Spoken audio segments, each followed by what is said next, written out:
महाराष्ट्रात MBA आणि वास्तू विशारद या अभ्यासक्रमाच्या प्रवेशाची मुदत CET सेलकडून वाढवण्यात आलेली आहे।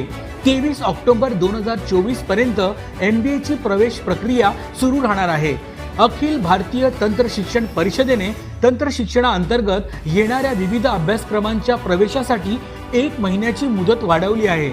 यामध्ये प्रथम वर्ष आणि द्वितीय वर्ष लॅटरल प्रवेशाची मुदतवाढ विद्यार्थ्यांना मिळालेली आहे। संस्थात्मक स्तरावर कॅप थेअरीनंतर रिक्त राहिलेल्या प्रथम आणि द्वितीय वर्ष MBA अभ्यासक्रमाची प्रवेश प्रक्रिया आता 23 ऑक्टोबर पर्यंत राबवली जाणार आहे। महायुती सरकारमुळे विद्यार्थ्यांना हा मोठा दिलासा मिळालेला आहे।